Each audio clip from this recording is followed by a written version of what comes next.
Welcome to another edition of Driven to Lead. I'm your host, Wayne Brannon. In this program, we explore the real stories from key executives to find the leadership lessons that drove their success, whether in good times or bad. We got a great program for you today, so let's make it happen.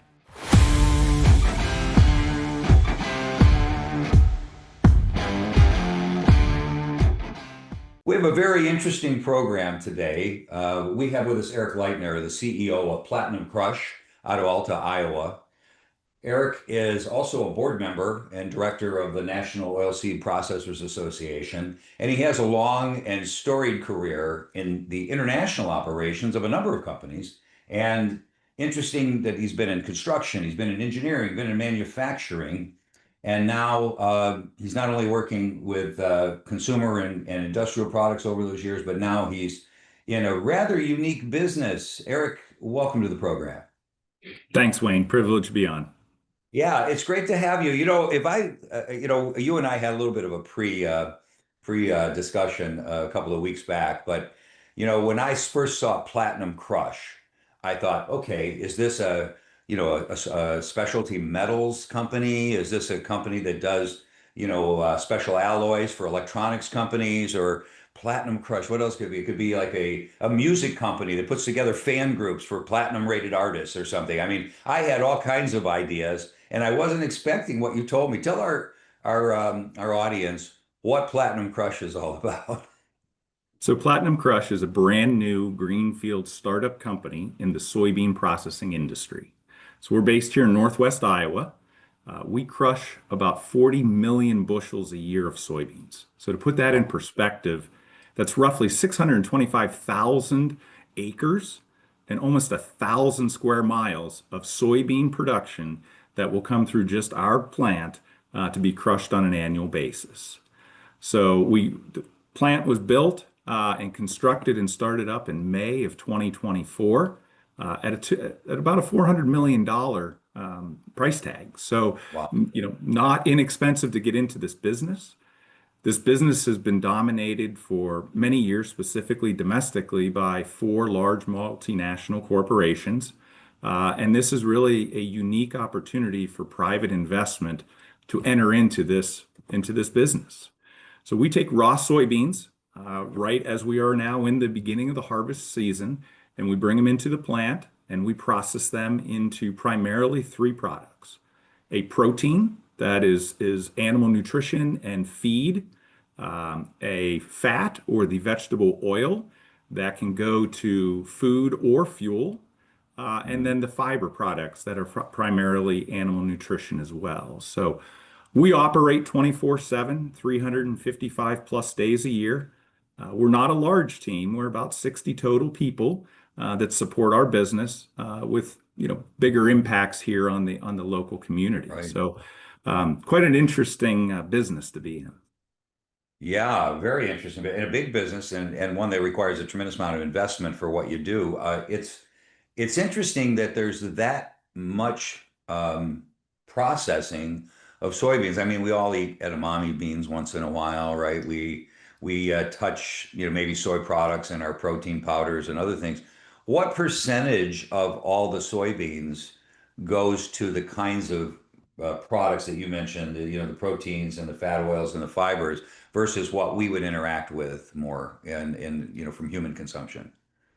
So on a global basis, over 99% of all soybeans grown in the world are crushed. And that's the term in our industry that means they're processed. So less than 1% are utilized either as edible beans, edamame, or some other ingredient for that. So the biggest areas in the world that grow soybeans are Brazil, the United States, and Argentina.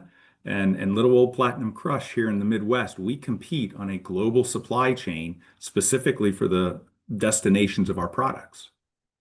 Now, do you source soybeans only from the U.S. though, that you crush, or do you actually import soybeans as well for that? No, we're very blessed to be in one of the most productive areas of all the United States, Northwest Iowa. So our beans come from about a 70-mile radius. So we'll bring Wow. beans in specifically now at harvest.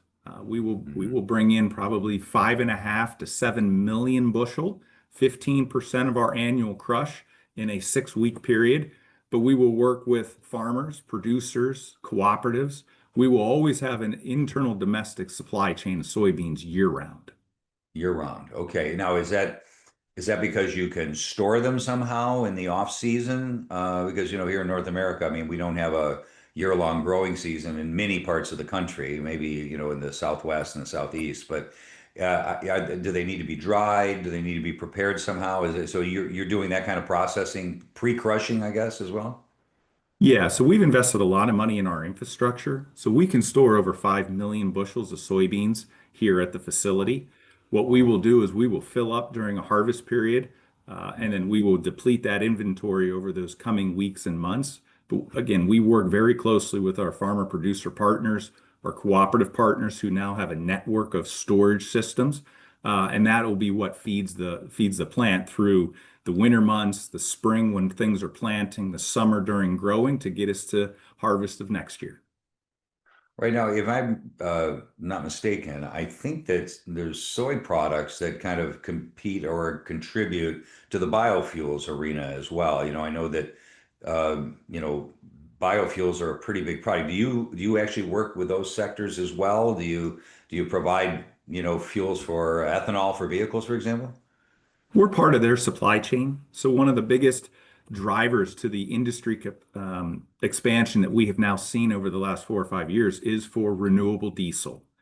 So Hmm. 20, 25 years ago, there was a lot of soybean oil that was put into the original biodiesel, which had to be Hmm. blended. There were other complications with winter environments. It's still a very viable product. It's a good biofuel, but renewable diesel that we do not process. We will sell that to the large petrochemical companies, and they will process that as a one-to-one replacement for diesel fuel in Hmm. trucks, in farm equipment, Yeah. in locomotives, and then that can be further processed into sustainable aviation fuel. So we're the tip of the spear. We're the Right. beginning of that process or that supply chain.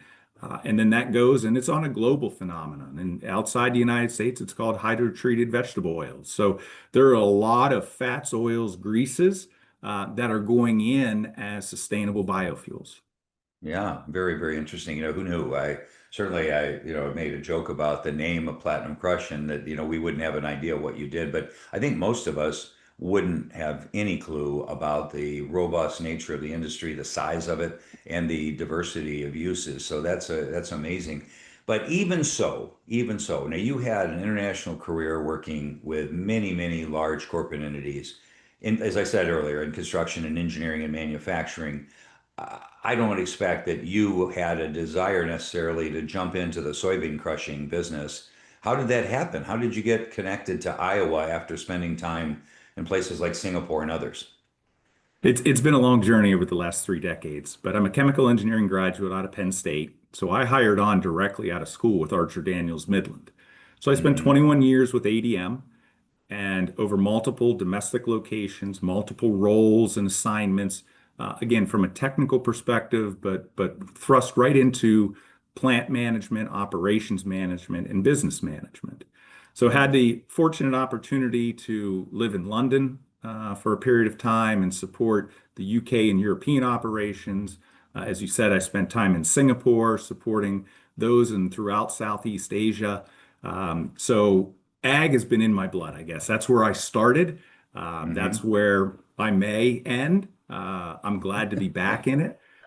Had an opportunity to see just about every oil seed grown in the world processed, whether that's soybeans, corn, wheat, cocoa, chocolates, specialty fats and oils, various different products that the industry makes. So that was a great opportunity, and it's basically come full circle here in the last handful of years after a 7 year hiatus doing the engineering and construction and customer relationships work with a company called the Haskell Company. So. Okay, all right, you've convinced us. It sounds plausible. You should be in this role, and you're the perfect fit. But I expect your family had a little bit of adjusting to do to come into the heartland of America. It's a great place to live. It's a great communities, great people, but it's very different than you working at some international operations. I know myself. I had a chance to have my family with me when we lived in Switzerland for a number of years with my young kids, and coming back to the States was a little bit of an adjustment. It was. Everything happens for a reason, and each step of the journey prepares you for the next step of the journey. So we're Yeah. very fortunate. We've not lived in Iowa, but we were border state Mhm. residents in Illinois and Nebraska and Missouri. Our son was born in Missouri. Our daughter was born in Illinois. So they've been to the UK and started their education there. They've been to Singapore and had middle school and early high school there. So Mhm. they've become global members, and travelers and really enjoy that. But having that foundation allowed us, myself, to be able to focus on the task at hand, where my wife is right there with us and supported it, but, took care of everything from the home side of it. So, this is the only trip we've been on now where the kids haven't been involved. So we're relearning some of those early life skills. Sure. Sure. Well, that's fantastic. It's just a real treat for us to have someone with your, breadth and depth of experience in so many different things and in a very unique field that's very important right now. So, this program, as you know, Eric, is about leadership lessons. So we look for the pearls of wisdom that we can find in the stories of key executives like yourself. So if you would set up a story for us, give us some background, let us know what was going on, whether it was a success or a failure or somewhere in between. Tell us a story that you think would be instructive, and let's see if we can tease out a few key leadership lessons from it. Okay. Well, I look at it as there's been chapters written, there's being a chapter written, and there's future chapters yet to be written. So I'm going to take you back about mid-career, Okay. somewhere in that, from the mid 20s to the early 40s type range, and coming Hmm. back from the UK and having a lot of different opportunities there. We were in Northeast Pennsylvania, and we were building a brand new business. Not true greenfield because we had IT infrastructure and other things, not like Platinum Crush, but for ADM, it was really a remote destination within the United States. And we built and had a tremendous amount of talent on our team, from our leadership team, our engineering and technical team, operations. There were a lot of people that we all got placed in one location. We were Hmm. all extremely talented, had great, career trajectories prior to and again post that. So, a lot of that was learning, how to lead leaders, how to manage a group of high performing people. And, up until that date, there was specific roles or specific assignments or go-dos that, you focused on, and you were successful or you failed or you found a way to get through those. When we brought that level of talent into one business, that was a lot to learn from. And I would tell you probably the biggest lesson I learned during that was you have to trust yourself enough to trust others to do their jobs at a very, very high level. You're not the only one that can solve problems. It might not be the way you would solve it or I would solve it, but their ways were very efficient, very effective. And I would say that's probably one of the biggest lessons that I learned through there is, it's okay to fail. Fail without fear, or allow others to fail without fear, and just managing and really learning who you are as an individual, how others look at you, how you look at yourself in the mirror. What is your self-reflective moment? So Hmm. really that was the inflection point, I think, of my career, was just being able to learn from the mistakes that you make or I made going through that, and really learning how to lead true leaders. Yeah, so it's interesting because you're right. So much of the time, especially in some of the international operations that you've been associated with over time. I know I've experienced teams that had, very diverse level of, we'll call it knowledge and expertise and training and development. And so when you get a team that's like a hot shot team of people and everybody knows what they're doing, that would be an interesting dynamic to kind of come together and decide how that team is going to work because so many of those people have been leaders and have been, the voice that drives the decisions, right? So if I'm hearing you right, you're saying that you all had a lot to say, and there was a kind of a dynamic where you had to learn to work together and trust other people in a different way. Was that a big part of it? It was, and just the realization to acknowledge contributions, express gratitude, have good, open, meaningful dialogue. It's almost like a reflective moment, and as other people were managers, well, accept their feedback, accept their view on how are you performing your job. Reviews or those relationships are not just a one-way street; they're a two-way street, and again, having that learning curve prior to going to Southeast Asia and then prior to, growing a global business unit, you really had to have that because when you go into a different culture, things that are dissimilar to what you had experienced prior, that's how you really learn to then lead groups of people that they look at you or hear about you from a resume or from communication within the company of here's the results that were produced, here's the accolades or the promotions that happened. But when you sit in the next seat and you're looking now at a team that's challenged, that lacks confidence, that lacks direction, you can Mm. reflect back on those lessons learned on each journey and I think that makes you a much better leader. Yeah, absolutely. So in this particular instance in Pennsylvania where you brought this team together, were you the leader of the group or were you a member of a team? What kind of leader did you have if you weren't the leader? No, I was the first employee assigned to the project, at least Okay. on site, Yeah. going in as the director of operations or the site manager, whatever the titles were. Hmm. So, Hmm. that was the role that was cast. Yeah. There were other people that came from different parts of the world or had other Right. international experience or other domestic Yeah. experience that came not all at one time. So we built the team Mhm. individual by individual, but just bringing that group together, construction's one thing, and Yeah. pre-startups are one thing, but really when you start up a business, you start up operations, you're now making products that in that business unit, that was direct for human consumption. There was Right. a lot of work that had to be done, and you had to trust everybody to do the work. Were you on that project from that very beginning, like employee alpha, all the way through to where production was actually being pushed out and products were being sold? So yeah, I joined it before the train left the station.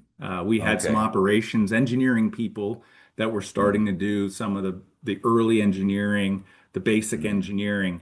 But no, I was assigned to that multiple years before we ever actually started up. So it was great to see it kind of from the beginning all the way to whenever unit operations up and running. And once we were successful for multiple years of operations, then the next opportunity presented itself.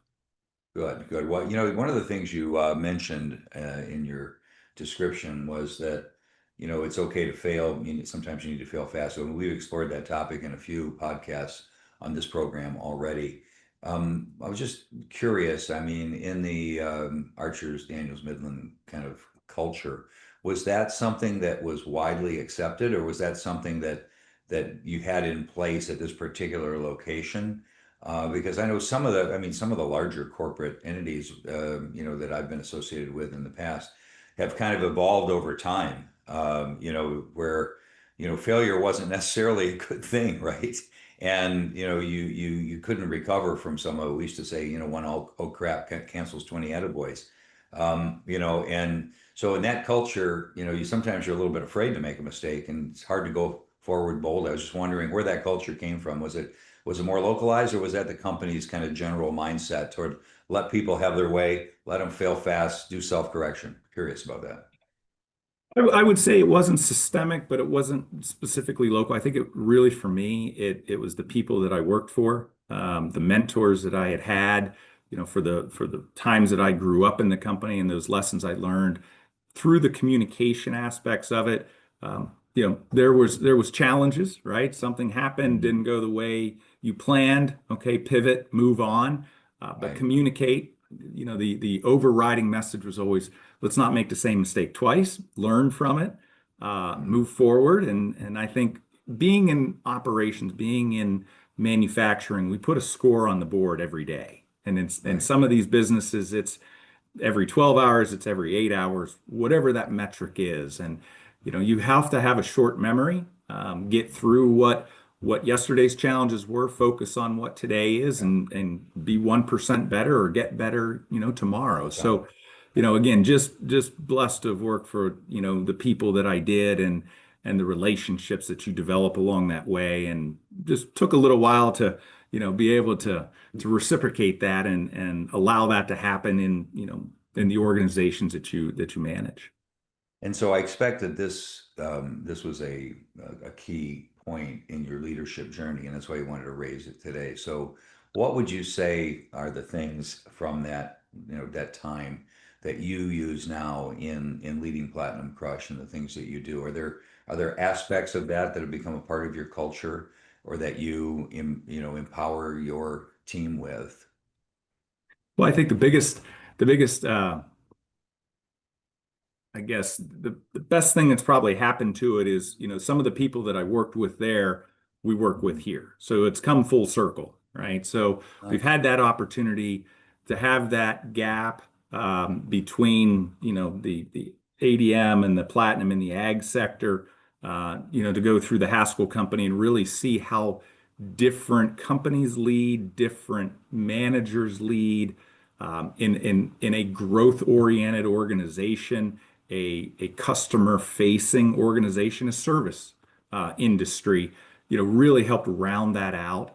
But to be able to, have the relationships that were developed, sometimes under fire, sometimes under, less chaotic environments, and but to leverage that then, more than a decade later, as employee number one of Platinum in a true, no one, nothing about that project until you get going. I think that was really the full circle nature of it. Yeah, that's great because actually that equipped you to do what you're doing now because you were employee number one again. And so you're the atom of a lot of these operations. I know now you're kind of uniquely qualified for that.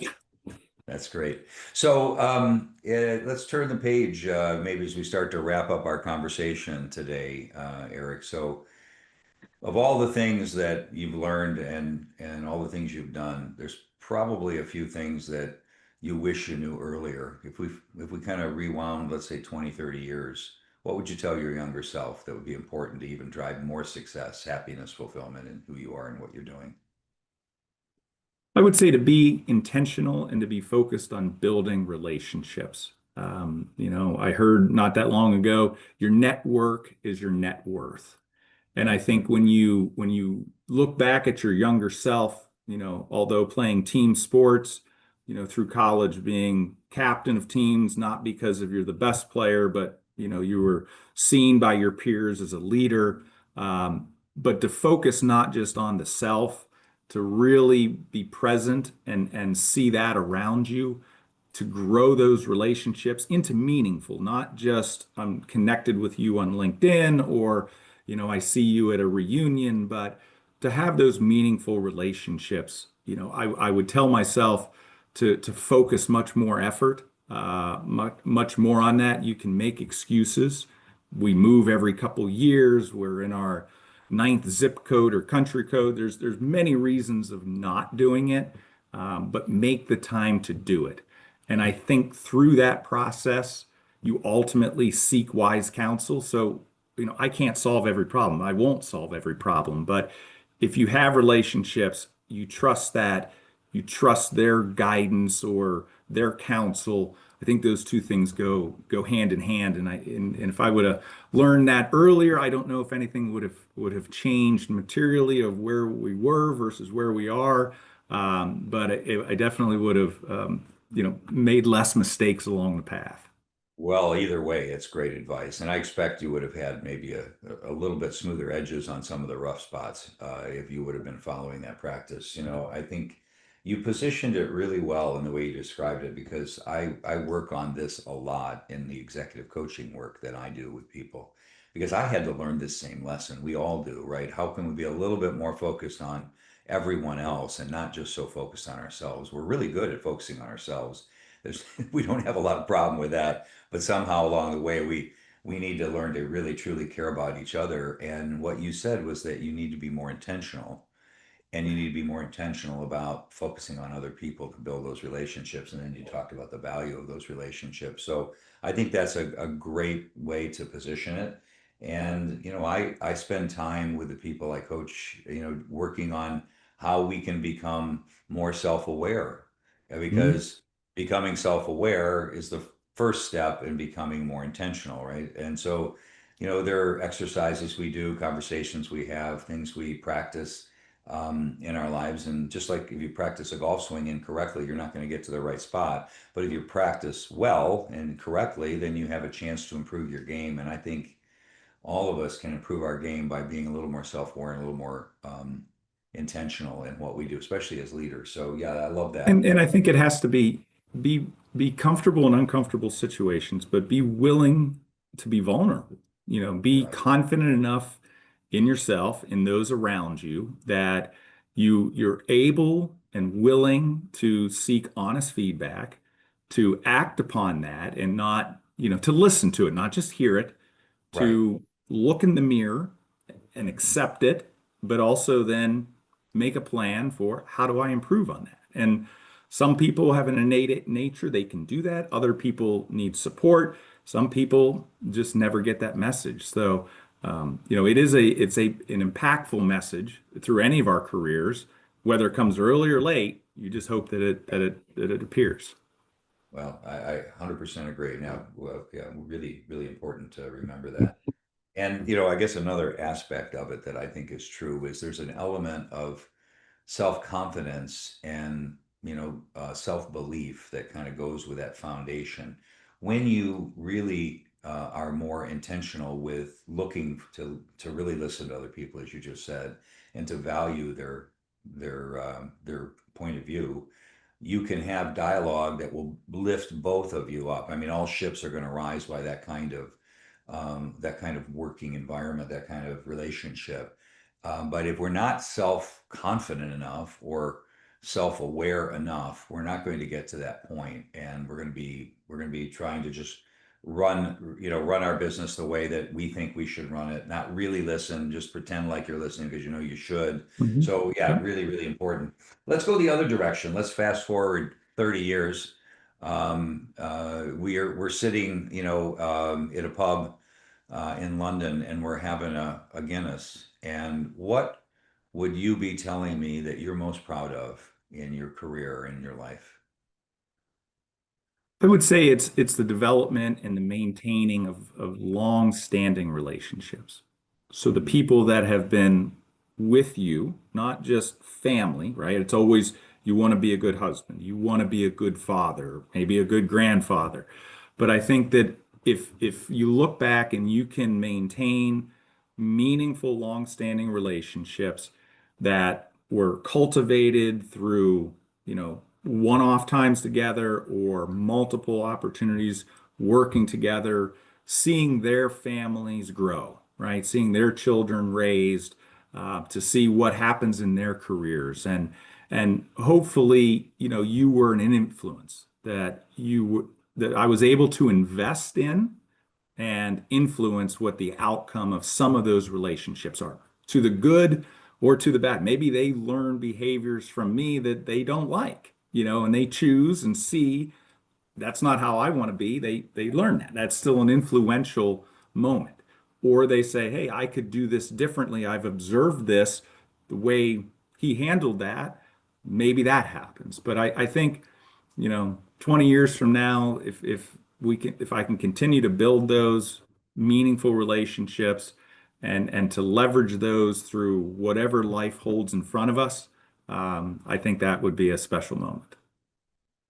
Yeah, I think well said. As I think back over my corporate career and then what I'm doing now, the only thing that really matters is how we interact with other people and how we push each other to be the best we can be. I focus on that in my coaching work now, but really we need to focus on that in our lives every day. And I can just tell you this way. I mean, I was fortunate enough to have had won some awards and had some success in business. That's okay. That's important. It's like winning a game when you're playing football, or beating your buddies at golf or whatever. Once in a while, you have a success.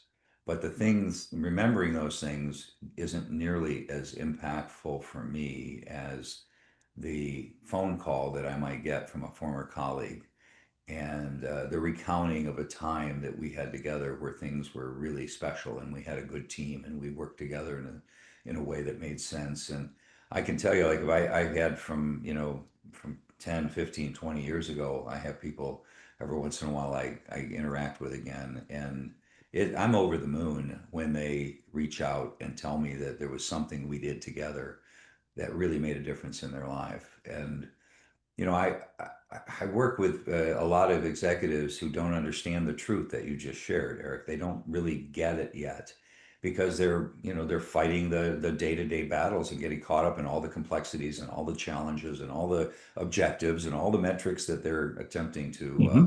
put points on the board with. And that's all important. And we got to do it, and we got to do it well, and we got to beat the competitors, and we got to create value for the shareholders and the investors. That's critical. But you're going to do that better when you touch other people in a positive way, and when you bring them along together and you create a team that can do more and be more, is kind of what I was taking away from what you'd said. So Absolutely. And it's a good thing when someone or others are better than you because it makes you compete, absolutely, and absolutely. to have that opportunity to make each other, make a group, the group makes each other better. Yes, no one, a P&L is not going to speak at your funeral in the future, or you might be remembered for the companies or the titles you held, but business cards aren't on your gravestone. I think it is what the reflection of your soul and what you did with your time and the influences and the impacts you made on other humans. you Yeah, know, yeah, we're all here to make money. We're all here, sure, for-profit businesses, for our investors, shareholders, everything else. But we don't have to always do it one way or only put certain key metrics in front of you.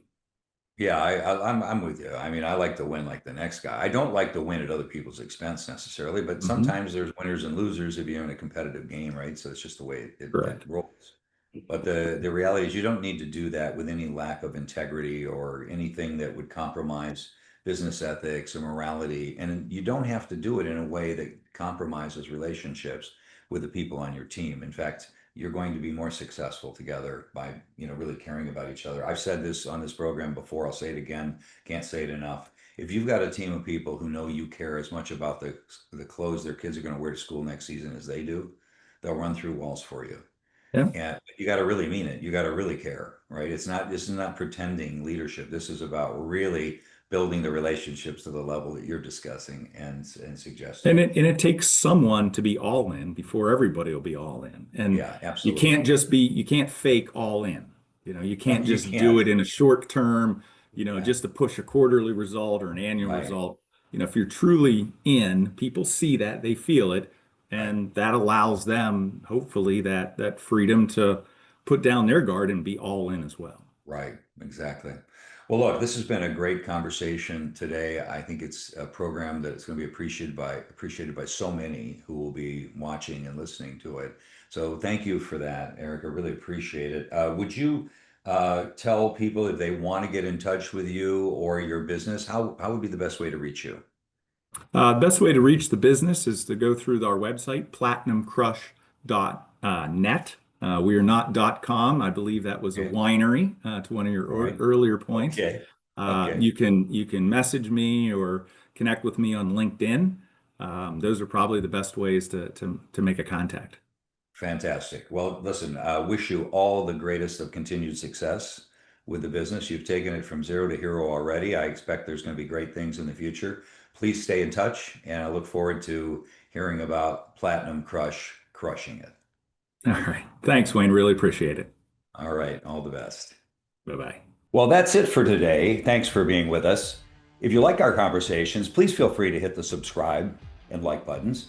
And if you'd like to make comments, ask questions, or even explore being a guest on this program, you can reach out to us via email. It's Wayne at greatroad.com. That's WAYNE at GR numeral 8 ROAD.com.